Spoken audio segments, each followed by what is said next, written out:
Assalamualaikum warahmatullahi wabarakatuh. Saya Nurlaili Fauzia dari Prodi Hukum Keluarga Islam semester 5 kelas A. Di sini saya akan menjelaskan materi artikel yang saya tulis mengenai pembatasan keturunan atau tahdid al-nasl menurut fatwa Majelis Tarjih Muhammadiyah. Yang pertama, sterilisasi, vasektomi maupun tubektomi dilarang dalam Islam. Vasektomi itu merupakan kontrasepsi bagi laki-laki dengan dilakukan operasi kecil dengan cara menutup saluran spermanya pada kantong zakar. Sedangkan tubektomi adalah kontrasepsi permanen pada perempuan dilakukan dengan tindakan operasi kecil dengan cara mengikat atau memotong saluran telurnya sehingga tidak terjadi pertemuan antara sel telur dengan sperma. Ada juga beberapa alasan yang menyebabkannya tidak diperbolehkan melakukan sterilisasi, di antaranya karena sterilisasi ini bisa mengakibatkan kemandulan tetap. Yang kedua, tujuan hukum dari maqasid syariah menurut para ulama. Menurut Ahmad Ar-Rasyuni, maqasid syariah itu yang selalu menempel pada hukum syariah untuk kemaslahatan manusia.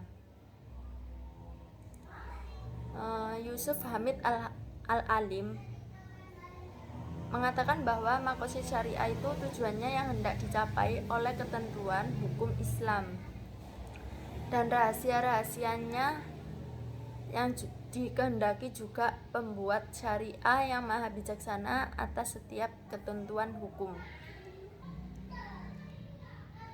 Sedangkan menurut Jasser Auda, maqasid syariah ini rahasia di balik ketentuan dan ketetapan hukum Islam. Putusan Tarjih Muhammadiyah tentang keluarga berencana. Pembahasan yang ketiga, menurut Al-Quran dan hadis Nabi Muhammadiyah ini berpendapat agar umat Islam ini mempunyai keturunan yang banyak. Sebagaimana Muhammadiyah ini dalam putusan majelis tarjihnya masalah keluarga berencana, di antaranya itu mencegah kehamilan adalah berlawanan dengan ajaran Islam. Demikian pula keluarga berencana yang dilaksanakan dengan pencegahan kehamilan. Dalam keadaan darurat dibolehkan sekedar perlu dengan syarat persetujuannya suami istri dan tidak mendatangkan madharat jasmani dan rohani. Yang keempat ini teori yang menghubungkan tentang pembatasan keturunan dalam Tarjih Muhammadiyah. Pembatasan keturunan ini atau tahdid al-nasl menurut Muhammadiyah melalui majelis tarjih dan putusannya itu mengharamkan untuk membatasi keturunan secara mutlak tanpa kecuali. Majelis Tarjih Muhammadiyah ini menjelaskan tentang keluarga berencana dalam poin keempat ini mengatakan dalam halnya pencegahan kehamilan yang dianggap berlawanan dengan ajaran Islam, yaitu sikap dan tindakan dalam perkawinan yang dijiwai oleh niat segan mempunyai keturunan atau dengan cara merusak atau merubah organisme yang bersangkutan, seperti contohnya itu memotong atau mengikat dan lain-lain. Yang kelima, pembatasan keturunan yang berhubungan dengan kaidah keempat, yaitu ad-dororu yuzalu. Pembatasan keturunan yang berhubungan dengan kaidah ad-dororu yuzalu ini menunjukkan bahwa dalam setiap keadaan bahaya atau keburukan itu harus dihilangkan, kecuali alasan tertentu yang memperbolehkannya pembatasan keturunan, diantaranya itu vasektomi dan tubektomi, tindakan yang melakukan perubahan atau menghilangkan bagian organ tubuh manusia. Karena dalam kaidah ini kemudorotan tidak boleh dihilangkan dengan suatu bahaya lain yang setingkat kadar bahayanya atau lebih besar. Apabila tidak memungkinkan, maka bahaya harus diminimalisir sekecil mungkin.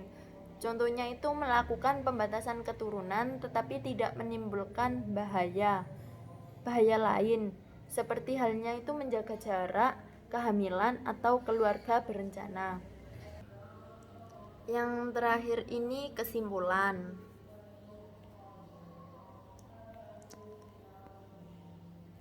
Putusan Majelis Tarjih Muhammadiyah ini mengenai pembatasan keturunan, dalam putusannya itu menjelaskan bahwa sterilisasi tidak dibenarkan dalam ajaran Islam dan menghukumi haram secara mutlak. Menurut Muhammadiyah, sterilisasi dianggap bertentangan dengan tujuan perkawinan, yaitu untuk memperoleh keturunan. Pembatasan keturunan dapat diperbolehkan juga dalam keadaan mendesak atau darurat, dengan tujuan untuk mencapai kemaslahatan sesuai dengan tujuan hukum Islam atau maqasid syariah. Muhammadiyah ini berpendapat bahwa berdasarkan ayat Al-Quran dan hadis Nabi yang menganjurkan agar umat Islamnya mempunyai keturunan yang banyak, maka mengatur, membatasi, apalagi meniadakan keturunan, hukumnya itu haram. Muhammadiyah juga membolehkan suami istri untuk mengatur jarak kelahiran dengan alasan bahwa terdapat kekhawatiran terhadap keselamatan jiwa ibu dan anak apabila jarak kelahiran terlalu dekat. Sedangkan usaha untuk memperkecil keturunan tanpa ada kekhawatiran tidak dapat dibenarkan. Sekian dari saya, terima kasih. Wassalamualaikum warahmatullahi wabarakatuh.